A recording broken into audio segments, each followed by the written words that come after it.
ಅದ್ರ ಜೊತೆಗೆ ಏನು ನಮ್ಮ ಮನೆ ಮಗ ನಮ್ಮ ಮುಲ್ಬಾಲ್ ತಾಲೂಕಿಗೆ ಹೋಗಿದ್ದಾನೋ ಅದನಿಗೆ ರಾಜಕೀಯದಲ್ಲಿ ಇನ್ನೂ ಉನ್ನತವಾದಂತಹ ಸ್ಥಾನಗಳು ಸಿಗ್ಲಿ.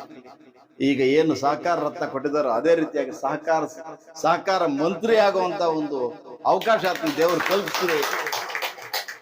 ನಮ್ಮ ಮುಲ್ಬಾಲ್ ತಾಲೂಕಿನ ಕಣ್ಮಣಿ ಮುದ್ದಿನ ಮಗ ಈ ಒಂದು ಎಲ್ಲೇ ನಮ್ಮ ಎಂ ವಿ ಕೃಷ್ಣಪ್ಪನವರ ಒಂದು ಇದು ನೆನಪಾಗತ್ತೆ. ಡೆಲ್ಲಿಗೆ ದೊರೆಯಿನ ತೆಲ್ಲಿಗೆ ಬಿಡ್ಡೆ ಅಂತ. ಈ ಮುಲ್ಬಾಲ್ ತಾಲೂಕಿನ ಮುದ್ದಿನ ಮಗ, ಈ ಮಣ್ಣಿನ ಮಗ, ಅದನ್ನ ಶಾಸನ ಆಗಿರ್ಬೋದು, ಇನ್ನೂ ಉನ್ನತ ಸ್ಥಾನಗಳಿಗೆ ಹೋಗ್ಬೋದು. ಆದರೂ ಕೂಡ ಈ ಮುಲ್ಬಾಲ್ ತಾಲೂಕಿಗೆ ಮೆಚ್ಚಿನ ಮನೆ ಮಗ. ನಮ್ದೇನ ಬಿಡೋಣ, ಇಲ್ಲಿ ಕೇಳು, ಮೆಚ್ಚಿನ ಮಗ. ಇವತ್ತು ಸಹಕಾರ ರತ್ನ ಬಂದಿದೆ ಅಂತಂದರೆ ನಿಜವಾಗ್ಲೂ ನಮ್ಗೆಲ್ರಿಗೂ ಭಾಳ ಸಂತೋಷ. ಏನು ಅಂತಂದರೆ ಯಾರಾದರೂ ಏನಾದರೂ ಸೇವೆ ಮಾಡಿದಾಗ ಅದನ್ನು ಗುರುತಿಸೋದು ಬಹಳ ಮುಖ್ಯ. ಇವತ್ತು ನಮ್ಮ ಕರ್ನಾಟಕ ರಾಜ್ಯ ಸರ್ಕಾರ ಗುರುತಿಸಿ ಅದಕ್ಕೆ ಸಹಕಾರ ರತ್ನ ಕೊಟ್ಟಿರೋದು ಭಾಳ ಸಂತೋಷದಾಯಕ, ಉಪಯುಕ್ತವಾದದ್ದು ಸಹ.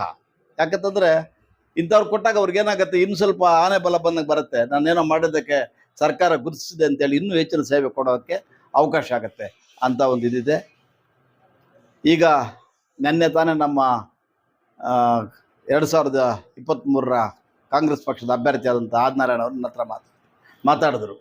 ಅಣ್ಣ, ಈಗ ಅಣ್ಣನಿಗೆ ಸಹಕಾರ ರತ್ನ ಬಂದಿರೋದಕ್ಕೆ ನಾವು ಪ್ರತಿ ಗ್ರಾಮ ಪಂಚಾಯತಿಯಿಂದ ಕೊಟ್ಟು ಸೇರಿಸಿ ಒಂದು 5,000 to 10,000 ಜನ ಸೇರಿಸಿ ಒಂದು ಒಳ್ಳೆ ಪ್ರೋಗ್ರಾಮ್ ಮಾಡೋಣ, ಚೌಲ್ಟ್ರಿಗೆ ಹಂಗೆ ಮಾತಾಡಿ ಹೇಳೋಣ ಅಂತಂದರು. ನಾನು ಹೇಳಿದೆ, ಇಲ್ಲ ಫಸ್ಟು ಅದನ್ನ ಡೇಟ್ ತಗೊಳಪ್ಪ, ಆಮೇಲೆ ಮಾತಾಡೋಣ ಅಂತ. ರಾತ್ರಿ ಅವ್ರಿಗೆ ಫೋನ್ ಮಾಡಿದ್ರಂತೆ, ಡೇಟು ಕೊಡ್ತೀನಿ ಅಂತ ಹೇಳಿದಾರಂತೆ. ಅದಕ್ಕಾಗಿ ಅದನ್ನು ಇದಿಟ್ಟಿದ್ದೀವಿ. ಈಗ ಇದು ನಿಮ್ಮ ಎಲ್ರಿಗೆ ಇಷ್ಟು 4 ಕೋಟಿಗಳ ಮಧ್ಯೆ ಮಾಡ್ಕೊಳ್ಳೋಂಥ ಒಂದು ಕಾರ್ಯಕ್ರಮ ಅಲ್ಲ. ಯಾಕಂತಂದರೆ ಈ ಮುಲ್ಬಾಲ್ ತಾಲೂಕಿನಲ್ಲಿ ಅದನ್ನು ಪ್ರತಿ ಮನೆಗೂ ಮನೆ ಮಗನಾಗಿ ಕೆಲಸ ಮಾಡಿದ್ದಾನೆ, ಸರ್ವಿಸ್ ಕೊಟ್ಟಿದ್ದಾನೆ. ಅದಕ್ಕೆ ಎಲ್ರಿಗೂ ಕೂಡ ಅದು ತಲುಪಬೇಕು. ಅದಕ್ಕೆ ಮೂಲೆಯಿಂದ ಕೂಡ ಇದನ್ನು ತಲುಪಿಸಿ ಒಂದು 10,000 ಜನ ಸೇರಿಸಿ ಒಂದು ದೊಡ್ಡ ಕಾರ್ಯಕ್ರಮನೇ ಮಾಡಬೇಕು ಅಂತಿದ್ದೀವಿ. ಅದಕ್ಕೆ ನಿಮ್ಮೆಲ್ಲರ ಸಹಕಾರ ಕೂಡ ನಾನು ಬಯಸ್ತೀನಿ. ಅದ್ರ ಜೊತೆಗೆ ಏನು ನಮ್ಮ ಮನೆ ಮಗ ನಮ್ಮ ಮುಲ್ಬಾಲ್ ತಾಲೂಕಿಗೆ ಹೋಗಿದ್ದಾನೋ ಅದನಿಗೆ ರಾಜಕೀಯದಲ್ಲಿ ಇನ್ನೂ ಉನ್ನತವಾದಂಥ ಸ್ಥಾನಗಳು ಸಿಗಲಿ.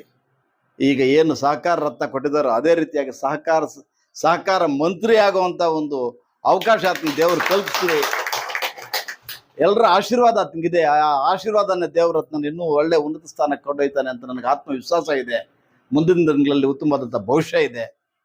ಆಮೇಲೆ ಆತನಿಗೆ ನಿಗರ್ವಿ ಎಲ್ಲರ ಹತ್ರನೂ ಸೇರ್ತಾನೆ. ಸ್ಟ್ಯಾಂಡರ್ಡ್ ಮೇಂಟೈನ್ ಮಾಡುವಾಗ ಸ್ಟ್ಯಾಂಡರ್ಡು ಮೇಂಟೈನ್ ಮಾಡ್ತಾನೆ, ಕೆಳಗಡೆ ಕೂತ್ಕೋಬೇಕಾದ್ರೆ ಕೆಳಗಡೆ ಕೂತ್ಕೊಳ್ತಾನೆ ಅಂತ ಒಂದು ಇದು ಮನಸ್ಸಿರ್ತಕ್ಕಂಥವನು. ಅದು ಇನ್ನೂ ಬೆಳಿಬೇಕು ಅಂತ ದೇವರಲ್ಲಿ ಪ್ರಾರ್ಥಿಸುತ್ತಾ, ಆರೋಗ್ಯ, ಭಾಗ್ಯ, ರಾಜಕೀಯ ಇಚ್ಛಾಶಕ್ತಿ ಎಲ್ಲ ಕೊಡಲಿ ಅಂತೇಳಿ ಹೇಳ್ತಾ ನನ್ನ ಮಾತನ್ನು ಮುಗಿಸ್ತೀನಿ. Thank you.